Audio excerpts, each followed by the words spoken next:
Thank you, Marie-Sophie, and good afternoon from Vienna, good morning and good evening to everyone joining us from around the world. And welcome to this edition of the Cool Talks webinar series hosted by the UNEP Cool Coalition. And today we are very excited to launch the 7th edition of the Chilling Prospects report developed by ESIFROL. I am Rosa Garcia, Energy Efficiency and Cooling Officer at ESIFROL, and I will be moderating this webinar. But first, a big thank you to the UNEP Cool Coalition for their leadership in bringing together the global cooling community and for hosting this important platform to exchange knowledge. Over the next hour, we'll dive into the latest findings from the Chilling Prospects and hear from leading experts on what's needed to close the global cooling access gap and deliver sustainable cooling where it's needed most. And to kick us off, I'm very pleased to welcome my colleague, Ben Hartley. He is Program Manager of the Sustainable Cooling Program at ESIFROL. He will walk us through the key findings of the Chilling Prospects 2025. Ben, over to you. Thanks very much, Rosa. And yes, good morning, good evening, and good afternoon to all. Thanks for joining wherever you may be in the world. I'm pleased to be here to sort of share the insights and the knowledge from Chilling Prospects 2025, the data and the evidence that it brings on the risks faced by vulnerable populations because they lack access to cooling. I'm going to walk through a short presentation that I'm going to put up on the screen that hopefully everyone can see. And if there are any issues, please just alert me. So I think unfortunately, it's already been an eventful year for extreme heat, putting sort of the need to provide sustainable cooling solutions in India and Pakistan this year that have reminded us. But also, excess mortality from heat waves, not just sort of countries in the global south that face this challenge. It's a growing global burden. Now, the Chilling Prospects research series, it focuses on the impacts of extreme heat and a lack of access to cooling faced by countries in the global south, emerging and developing economies, where risks due to a lack of access to cooling threaten health, safety, and productivity. Oh, sorry. So among these countries, the Chilling Prospects research series looks at 4 groups with access to cooling risks. The first is the rural poor, likely to be subsistence farmers or living in rural areas without access to electricity, likely lacking access to intact cold chains for food and for vaccines. Another is the urban poor, who may have some access to electricity but live in housing of poor quality. They may have a refrigerator, but food may spoil due to intermittent power. The rural poor and the urban poor are what ESIFROL in our Chilling Prospects series categorize as being at high risk because they lack access to cooling. Another is the lower middle income, which is at medium risk, and this group may be able to purchase an affordable but likely inefficient air conditioner or refrigerator that raises energy consumption and emissions, possibly.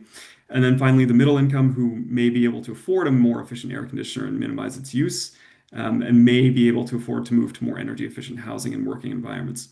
For the purpose of the report, we do focus on the rural poor, the urban poor at high risk, and the lower middle income.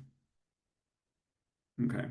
So I'll run you through the top findings here. This year's analysis shows that just over 1 billion people remain at high risk due to a lack of access to cooling, including 309 million among the rural poor and 695 among the urban poor. Among those at high risk, about 512 million, or about 51%, are female. The number of rural poor at high risk this year returned to below pre-pandemic levels, largely driven by progress in India, which has reduced its rural poor at risk by over 13 million compared to the previous year, and by over 65 million compared to 2020. But key countries in sub-Saharan Africa with significant energy access gaps are experiencing sort of zero to low progress, and these include Malawi, Mozambique, Nigeria, Sudan, and Uganda. The number of urban poor at high risk has sort of consistently declined since 2019, but at a slow pace. In China and India actually account for 42% of this population and have seen consistent reductions in their urban risk, which is offset, unfortunately, in other places. In sub-Saharan Africa in particular, urbanization and population growth are making progress challenging. And you'll see in the report that in Angola and in Sudan, for example, increases in urban risk have actually outpaced urbanization, which is quite concerning. On the right here is the number of people at medium risk. This is the largest group. It's about 2.83 billion people. This group faces a double burden. On sort of the one hand, the unaffordability of high quality cooling solutions puts them at continued risk from heat exposure. But on the other, adoption of the cheaper but perhaps less efficient options could lock in a high emissions trajectory. So the data release in this year's Chilling Prospects also forecasts to 2030 under a current trend scenario for these groups. And it shows that in this scenario, the number of people at high risk will grow marginally, with the urban risk increasing more than improvements among the rural population. So the global population at high risk under sort of the current trend scenario would reach about 1.05 billion by 2030, an increase of about 43 million people. The same marginal increase can be seen among the medium risk group. So it grows, but at a slow pace. But when you look at the data, you can sort of see that underneath these top line changes, that on the margins, there are some pronounced trends. So high risk, increasing temperature, like high risk in high temperature countries, is increasing in those countries with persistent energy access challenges. So, in particular, countries where where it's projected that high risk populations will increase are Angola, Chad, Malawi, Mozambique, Nigeria, and Sudan. And you can see that in the graph on the right-hand side. So we're seeing an increase in high risk in countries with persistent energy access and infrastructure challenges. Another sort of interesting story that comes out of this are the trends in India and China, which are revealing. So, compared to some of those key countries that I just referenced in sub-Saharan Africa, where the number of people at high risk is projected to increase, both of these highly populated countries will see consistent reductions in the number of people at high risk between now and 2030 under current trends. Since 2019, actually, the largest increase by volume among populations at medium risk has occurred in India, which you can see the yellow bar on the right, where an additional 55 million people have entered into this category. By 2030, under BAU scenario, India will have just over a billion people at medium risk and just over 165 million people at low risk. Now, conversely, China, you can see on the left-hand side in the green bar, China's population at low risk is expected to grow by over 150 million people in this decade between 2019 and 2030, while populations at medium and high risk are expected to decrease significantly. In 2030, over 650 million people in China are expected to be at low risk, more than its high and medium risk populations combined. So, in summary, it's interesting. In China, we're seeing a rise in the low risk and a decline in the medium risk category, while in India, the most pronounced trend is certainly the growth in this medium risk category. So, by exploring the data online, you'll also be able to see a few things. One of them is the regional trends among the high and medium risk, and where these trends are expected to occur. So I want to stage time, so I want to encourage you to explore the report in the link shared in the chat. But this is some of the data that you'll be able to see. The data also allows you to explore which countries are making progress, where gains have been uneven, and which countries are losing ground. Here you can see the critical 9 countries that we identified back when in the very first Chilling Prospects report in 2018 that first sort of identified these issues.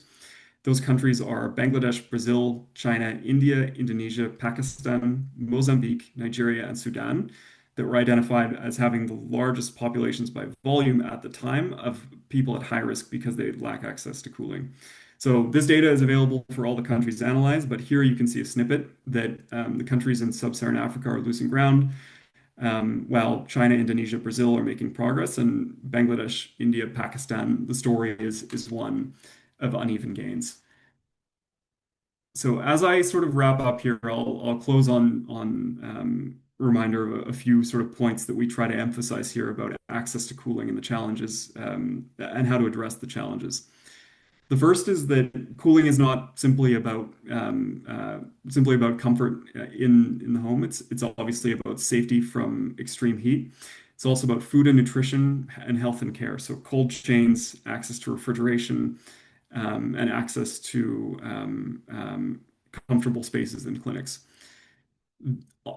Cooling solutions requires optimizing, right? It's a multi-step approach is best, looking at things like how can you leverage, improve, shift, reduce, and protect people.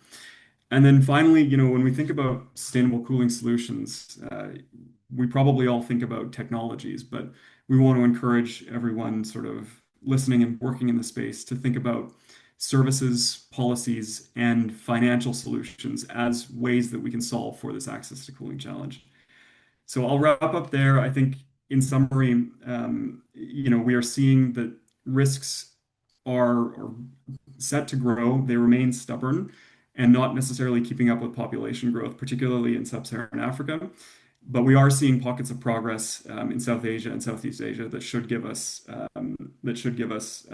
encourage us, though the challenge is obviously one that transitions to being about how do we manage the potentially large increase in energy demand and emissions. So I'll wrap up there. SC4All, we'd like to just pass on our thanks to the Swiss Agency for Development and Cooperation and the Austrian Development Agency for funding the Sustainable Cooling Program. And with that, I will turn it back to you, Rosa. Thank you very much. Great. Thank you so much, Ben. You definitely gave us a clear picture of how over 1 billion people remain at high risk due to the lack of access to cooling and how this challenge continues to grow, especially in fast urbanizing and heat-exposed regions. These insights on the rural-urban divide and the expanding medium-risk population set the stage perfectly for the panel discussion ahead. I am joined by 5 outstanding panelists, each driving meaningful action in their respective fields. Please join me in welcoming Mini Sastry, Advisor on Extreme Heat and Sustainable Cooling at UNEP Cool Coalition, Felix Sakelo, Chief Heat Officer and Energy Planning from the County Government of Kisumu, Kenya, Rosemary Music, Global Cooling Lead and Climate Finance Expert at the International Finance Corporation, IFC, Sonibel Goods, Senior Social Development Specialist at the Asian Development Bank, and Guntram Glassbrenner, Program Manager at Proclima International. Panelists, during your time, feel free not only to respond to the questions, but also to build on or react to what others have said. And to our audience, please send your questions through the chat box. We'll try to take as many as we can at the end of the panel discussion. Now, let's begin with the global conversation down to what's happening locally. Cooling is definitely a global issue, but the work really begins where implementation happens, in our cities, neighborhoods, homes, and informal settlements. So let's hear how 2 countries, India and Kenya, are translating global goals into cooling action at a local level.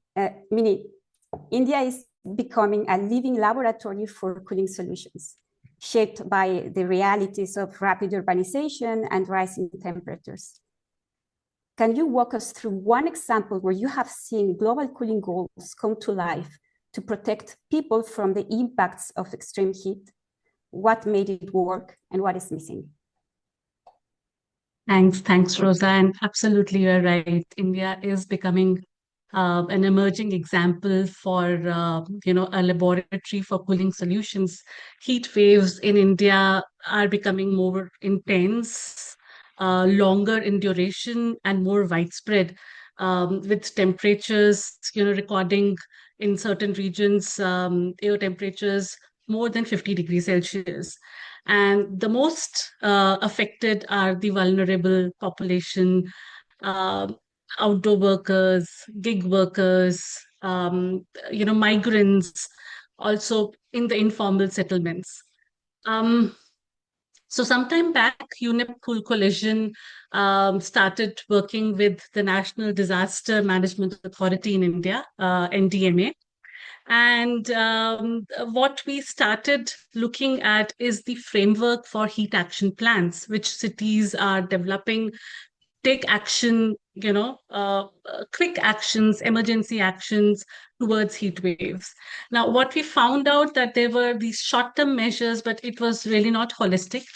And so UNEP Cool Coalition worked with NDMA. And now the new framework facilitates a very holistic approach, which looks at scientific evidence of urban heat mapping, urban heat island assessments, and both emergency action as well as long-term cooling solutions for cities, long-term design or in fact redesign of cities, urban areas where passive cooling, nature could be integrated based upon these urban heat assessments. So heat and cooling solutions are now getting integrated into the new version of heat action plans, which are going to come up in India. And following this approach, we are working with the Delhi government. There has been a huge support from Delhi government for the Delhi Cooling Action Plan, which UNEP is supporting. Making on-ground pilot projects, like you said earlier. So we are making ready public places which are getting heat ready. So example, there are huge bus terminals, ISBT Kashmiri Gate to start with, where we have started installation of cool roofs, nature-based solutions. So because these are high footfall areas, where millions of people are at risk during summer season in India.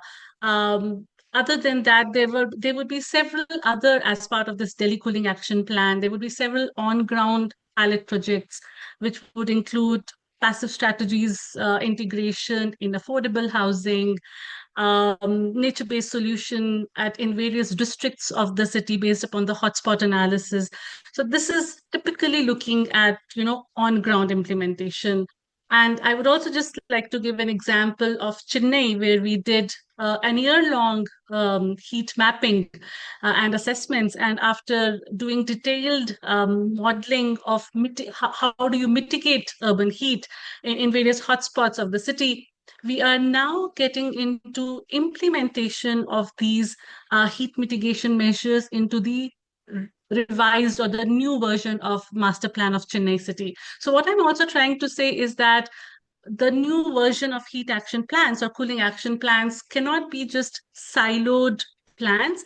It's very, very important. We have seen that the success of a heat cooling action plan is when these get integrated with the master plan of the cities, when they get integrated with other action plans, zonal development plans of the cities, where you can actually take forward the recommendations of long-term heat mitigation into the master plan, into the urban frameworks of the city.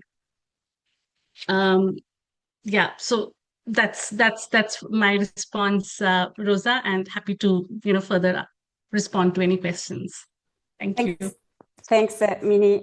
That's a great point. We need to have these long-term and holistic approaches. And thanks for bringing up the heat action plans, which also include mitigation measures. And with this, we're setting the scene really great for Felix, because there are many exciting things happening in Kenya on this front. So Felix, as Chief Heat Officer of the County of Kisumu in Kenya, you have taken on a role that didn't even exist until a few years ago.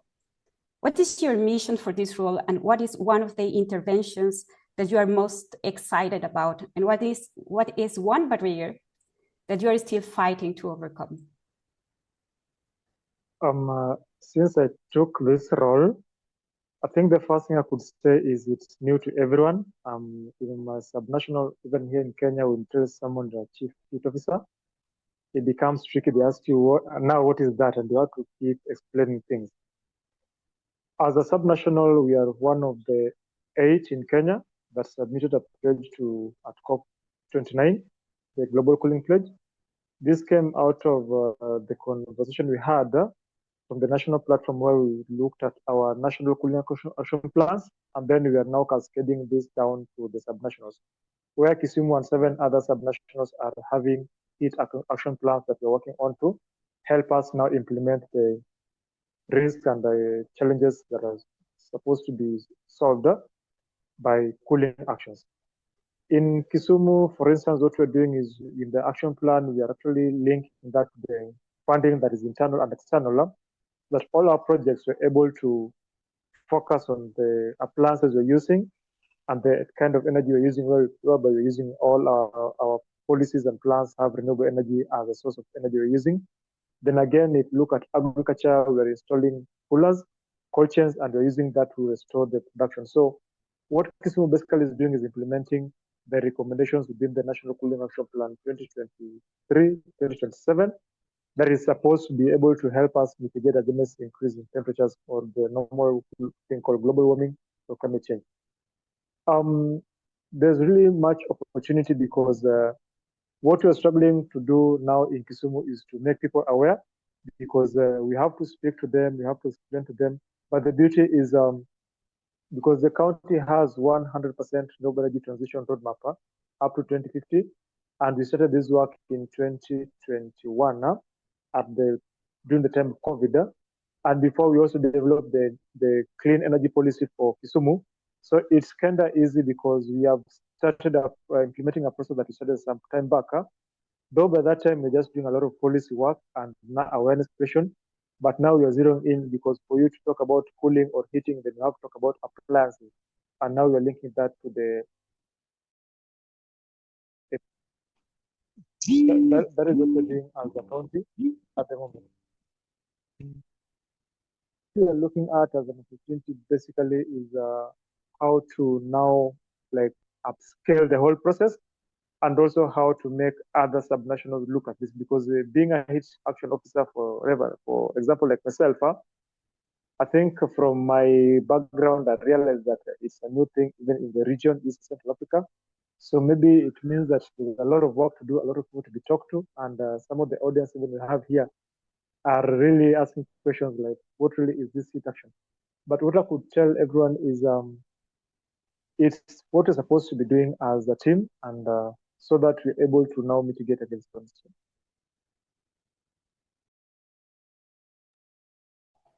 Thanks, Felix. This was very insightful. Definitely, we have done a lot, but probably not enough to raise awareness.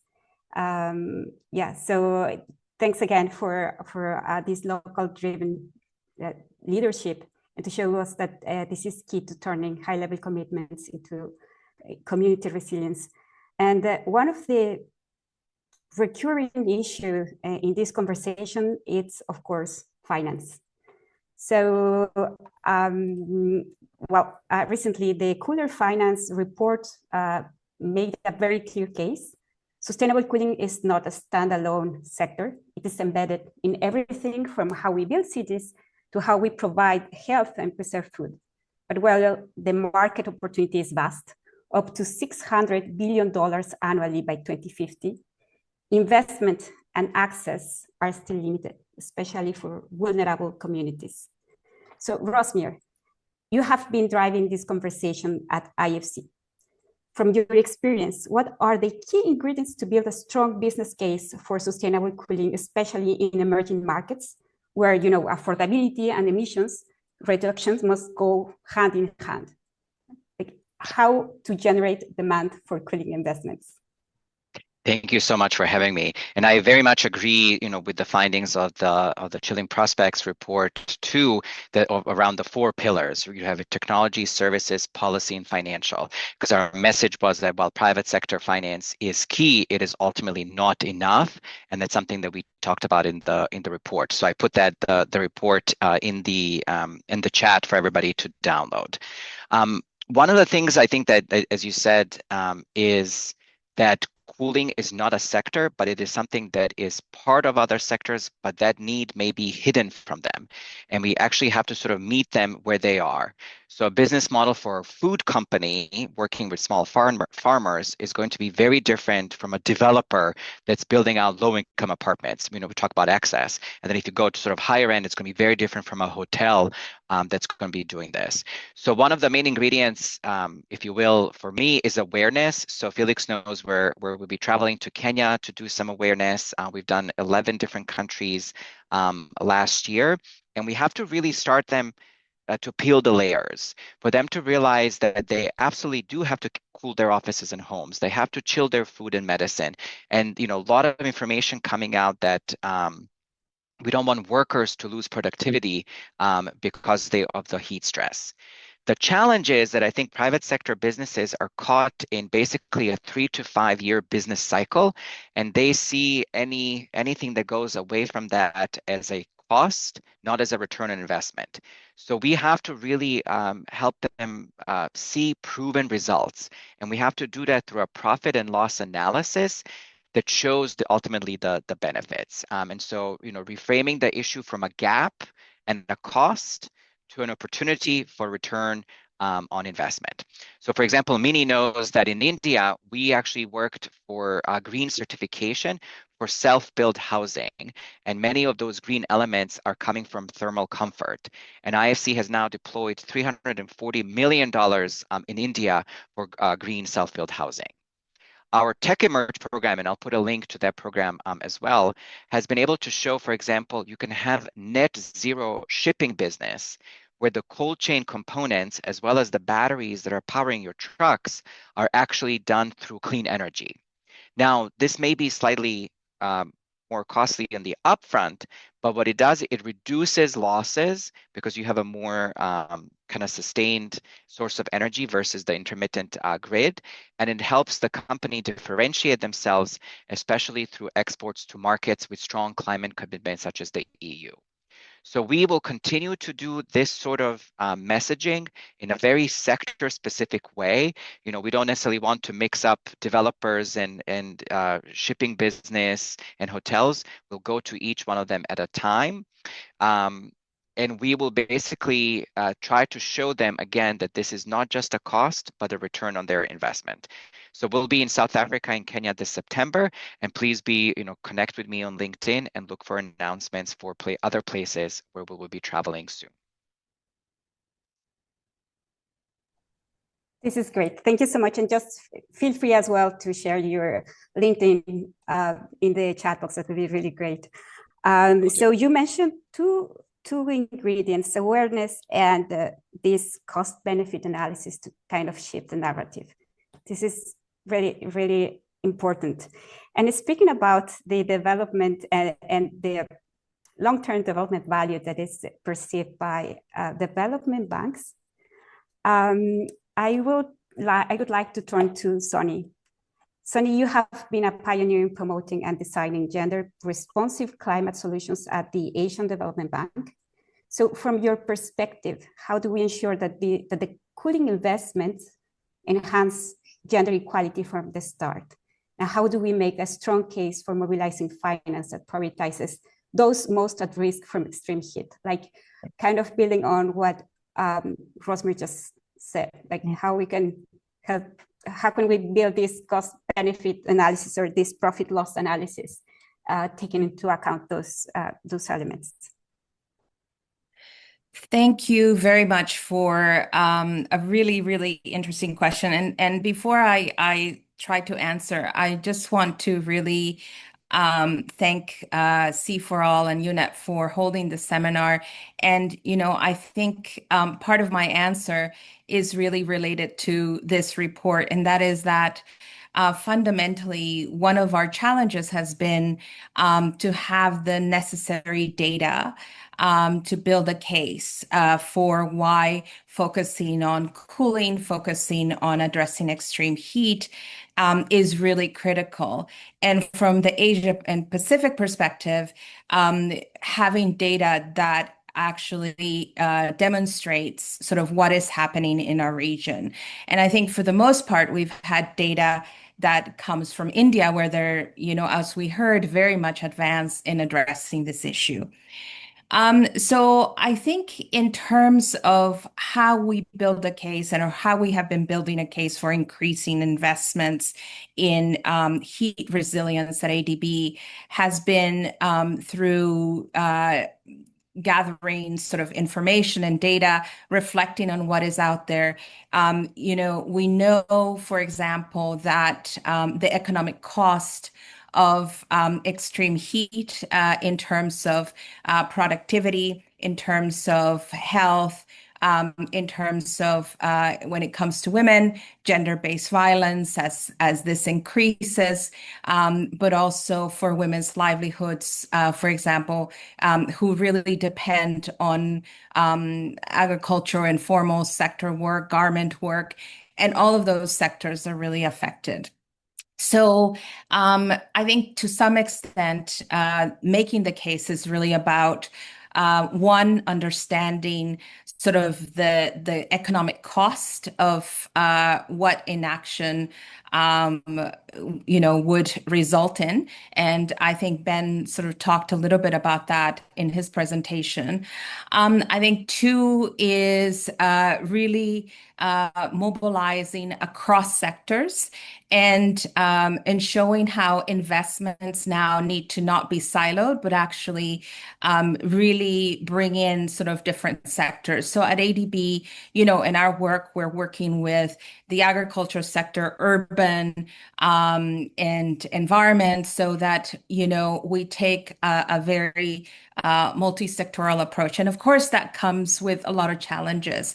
And if I may just make a reflection about the importance of chief heat officers, I think their role is so critical because what they do is really be a convener for all of these sort of government departments, government bodies, within municipalities, bringing everyone together through a multi-stakeholder process so that they can take action on extreme heat. So I think that model is really great because I think addressing extreme heat, addressing and bringing forward cooling solutions really challenges us to work in a multidisciplinary, multi-stakeholder way. And I guess my last point on this would be that there are solutions out there. Some of the solutions are things that people have done in their cultures and their countries for a very long time. So it's like looking at how do we invest in Indigenous knowledge through our projects, but also identify sort of new solutions. And I think that is very much what our colleague from IFC is trying to do, which is, to look at sort of what can be done in terms of cold chains, maybe, or the agriculture sector in sort of solutions that are not that are maybe technology related solutions, but are actually low cost solutions that the poor can also have access to. So I think sort of data and information, multidisciplinary approaches and mechanisms. And the last one is sort of finding solutions that work for women, that work for farmers, that work for the urban poor, and not necessarily always these high technology solutions, but things like passive cooling, which I think Ben also talked about. So I think those are the kinds of investments that we're looking at. Thank you. Thank you, Sonia. This is really great because as you were mentioning, the challenge of data, and when we the ESIFROL has also tried to quantify the magnitude of the problem of access to cooling with and trying to have this gender disaggregated data when it comes to get the gender disaggregated data. It's very complicated. So yeah, this is also a call for us to work on that front on data. That is also at the end of the day helping us to make the case for convincing policymakers, financial institutions, etc. Definitely investments cannot be siloed. Please. Yeah. Rosa, if I may just add one more thing, if I can, just very quickly. I think, you very rightly pointed out that access to cooling is not equitable. It's not equitable in terms of, the poor, but it's also has a gender division, a gender divide as well. And so understanding kind of the spaces where women work, the spaces where women have access to for community, and also the cultural norms that may prevent them from accessing cooling, going outside, that prevent them from mobility. I think all those things are really critical in understanding and developing really good solutions for addressing sort of the cooling divide and also extreme heat. Thank you. Yes, definitely. So many things there. I think we could spend 1 hour talking about that. But I would like to move to our last speaker, Guntram. Through your work at Proclima, you support countries transitioning to natural refrigerants and energy-efficient cooling. I would like to know, from your point of view, what are the biggest bottlenecks you are seeing, whether in policy, safety standards, or technical capacity? And the million-dollar question: how are you working to move from problem to solution? You have already seen some of the key findings from the report in terms of, from one side, the vulnerability for this high-risk group, but also this very large group of people that are probably going to purchase the cheapest and probably the most inefficient cooling device. So, please. Well, thanks, Rosa. Quite a difficult question you pose. But I think we heard already from the others that there are a lot of solutions already on the ground. And I think I will just also highlight again some of the solutions we are taking up and issues we are taking up. But yes, there are still major bottlenecks in all three of the areas you mentioned. So policy, safety standards, technical capacities. And I think it's also mentioned that there is still a fourth, Rusmir also talked about, and the colleague from the ADB, it's really financing. So for the policy, I think it's very necessary that frameworks are established which addresses the double challenge we are all facing. That's basically fulfilling the basic need for cooling and not accelerating the climate and environment crisis at the same time. So how to do this? On the one side, and I think that's for me very important also to repeat once and again, first, really try to, wherever possible, reduce cooling loads, use renewable energy wherever possible, introduce energy efficient appliances, and use natural refrigerants. Cooling load, we heard a lot already about from Mini. I think the heat action plants are really excellent. So within housing and industry, there are a lot of possibilities to reduce the cooling load. It's necessary that the planning of cities and architecture that includes passive cooling. So for example, air corridors, evaporation plants, active and passive shading, low-cost nature-based solutions, wide roofs. Those activities that are beneficial for health, and they're also saving money for energy. Unfortunately, the budget for city planning is often in a different department than the budget for health or energy. So more cooperation, cross-sectoral cooperation is really needed. And that's also valid for renewable energy sources. So at the moment, solar energy is the least cost option. But again, the responsible persons for renewable energies are not the same one responsible for cooling. So also there, the cooperation needs to intensify. We also need energy efficient appliances. And this is certainly also, but what is necessary there is that the systems are really adapted to the local conditions, that there is also proper maintenance, but also proper and correct use. And this might also require initially higher investments, but in the medium to longer term, it will save money, but also reduce pressure on the grid and will require less power production.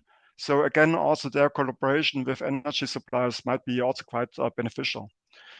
Energy efficiency, which I mentioned also, I think there really standards are key. I will come to this again. The last point, what I mentioned, is the shift to natural refrigerants. And I would really like to highlight this because instead of now switching to one system and having to change again in a couple of years, we need to make sure that we have the technology with very low global warming potential as soon as possible. So basically go down wherever possible to GWP of 1 or maybe 2, do not focus on R32. Hydrocarbons currently already hold about 37% of the market share. So it's not a niche product, it's available. So what do we need for that? We need stringent policy measures. For example, bans and thresholds. We cannot afford gases with a global warming potential of 675. A lot of people think that's the next generation.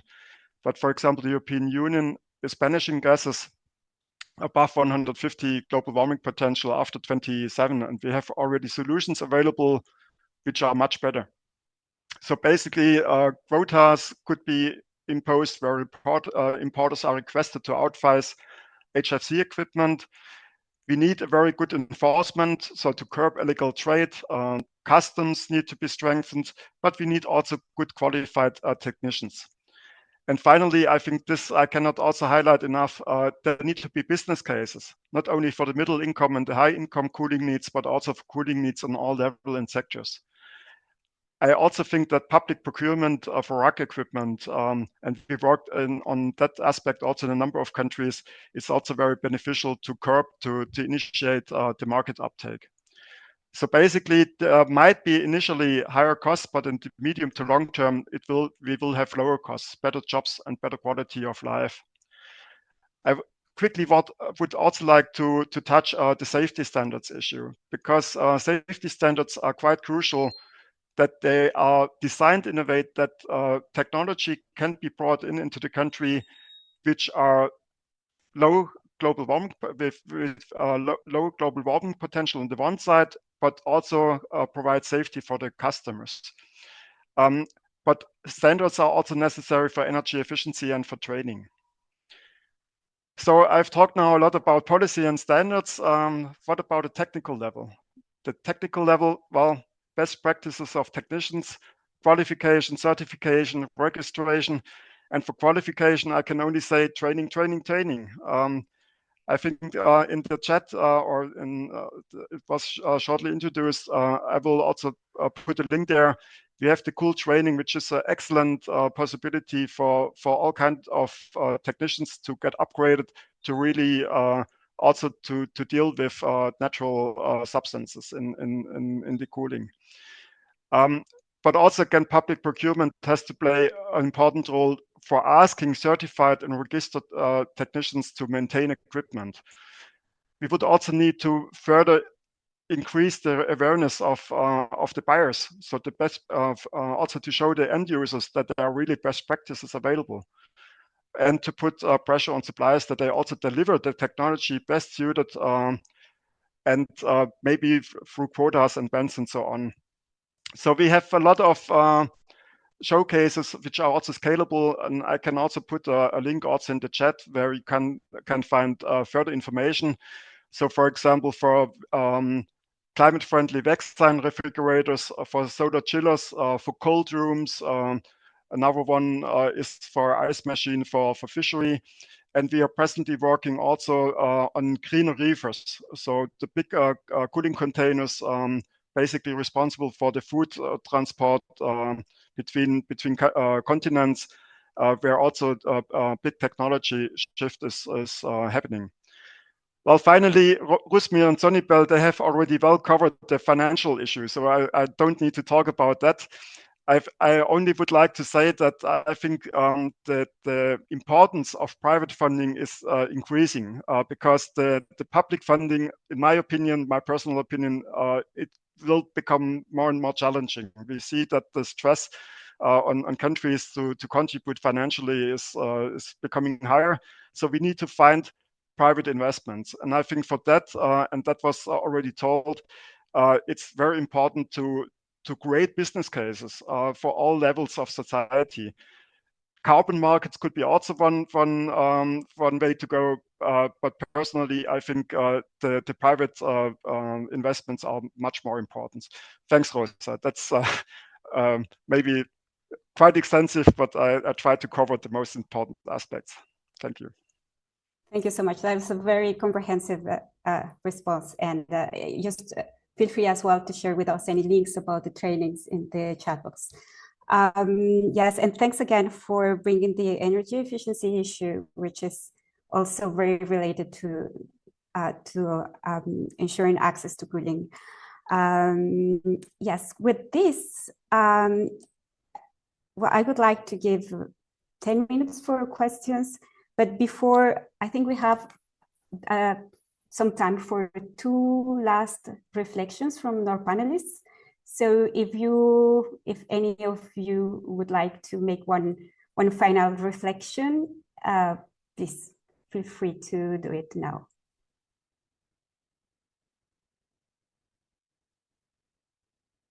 Sonny, please.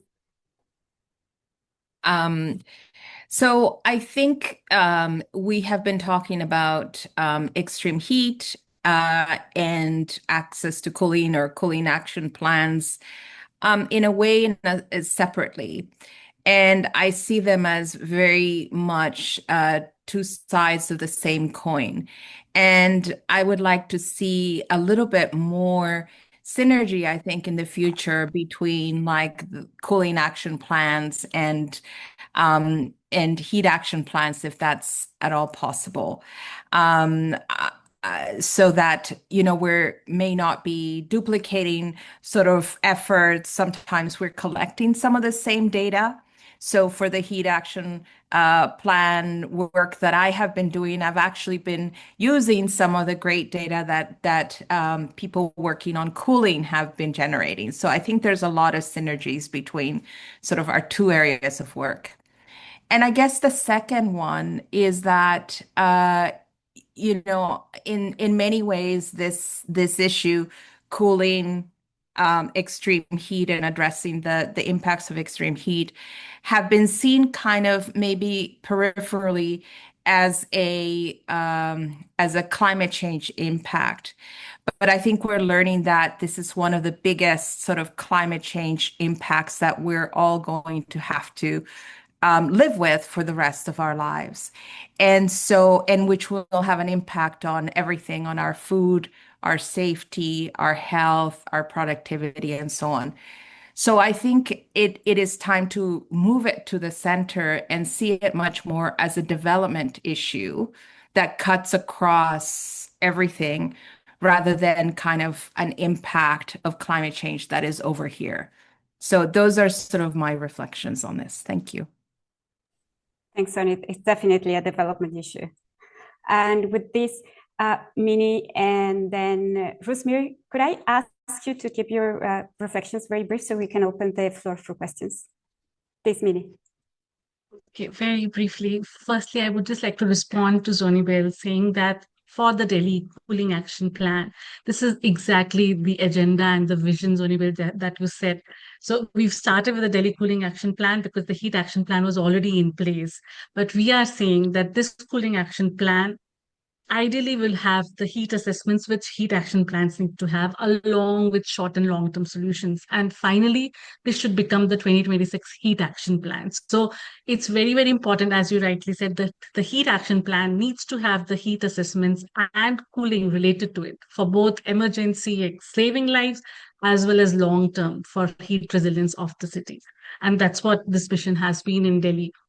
The other thing which was a reflection which I wanted to just highlight from our experiences in various cities, that there is a lot of know-how, and we've been looking at, really there is a lot of data, there is a lot of technology, but on ground challenges are there, and that's what we see. So for example, even with as simple as cool roofs, there are so many solutions, but people are not aware which solution on what kind of roof. So really there is a lot of, I think, energy which needs to go into the kind of procurement guidelines or more and more demonstration pilots for which could help in replicating implementation is really the need of the hour, and that's what we are seeing, like working on ground with various states as well as at national level.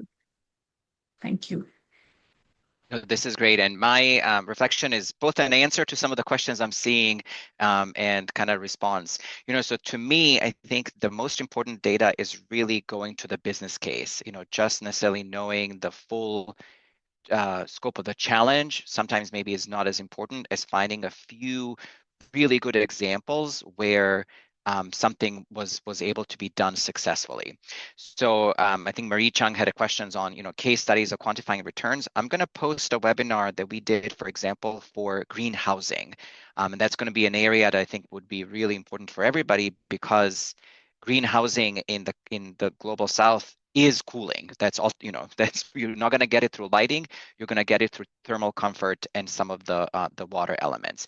So there you'll see that what IFC was able to do, we really methodically went through to understand what does the developer get and what are their costs, and then how can we help them see that the the money they put in on the incremental cost for green is going to actually come back to them.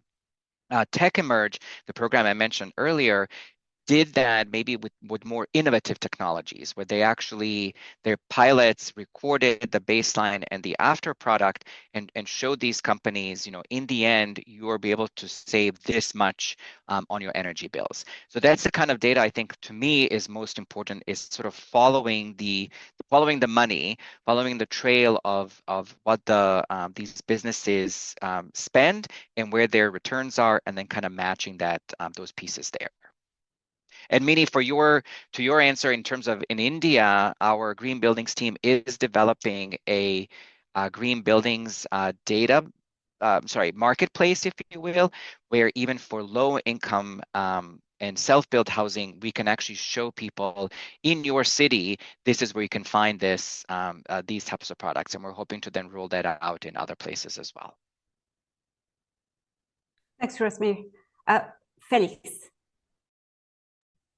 I think what I could say in a nutshell is the issue of data means that what we're doing in Kisumu is basically advancing measurement verification, more of energy auditing for appliances, because you have to look at what is being consumed or what is being emitted to track that and be able to now get better returns. We're doing that because we realize that if you have a good plan but not known your current status and taken stock of what you're emitting or how much energy you're consuming, it becomes hard to be able to implement or track how far you've gone with your implementation. That is what I'm saying. So you can match that with the investment required once you've measured and verified your consumption.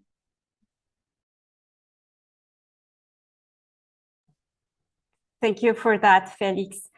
Well, I think we are ready to take on more questions from the audience. I have one about, let me see if I understand this correctly.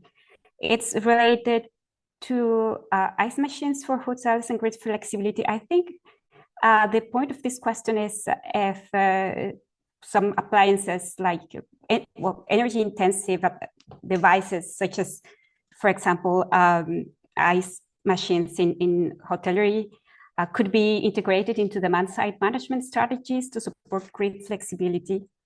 This is my understanding for this question. So yes, about demand-side management and grid flexibility and cooling. What could be the opportunities here? Well, I can try to give a reply to that. Also, as well, it's, I would say, rather typical. The question is really, where is the hotel?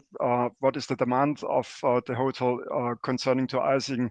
So how big is the ice requirement? And is it possible also to design the room where the ice is produced, so that also it's well insulated?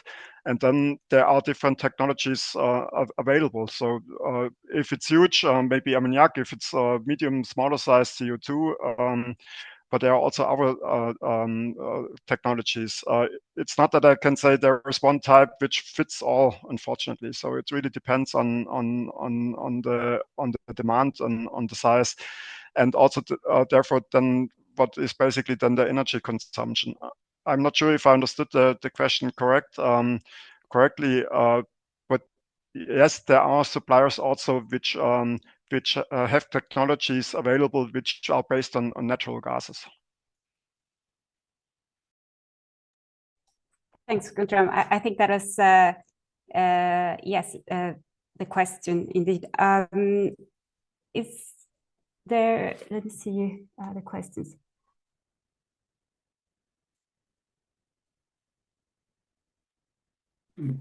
Rosa, Yes. I can see one. And I think Yes. Felix has his hand up, and then I can see a question for me. So maybe you, I just wanted to add on one angle.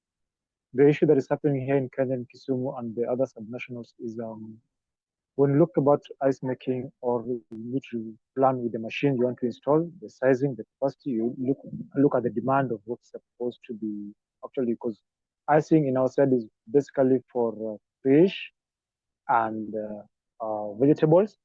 So you have to assess the demand you have and then link that to the kind of sizing you're going to put for your ice making plant or machine. Then that will also influence the cost of the investment that you require.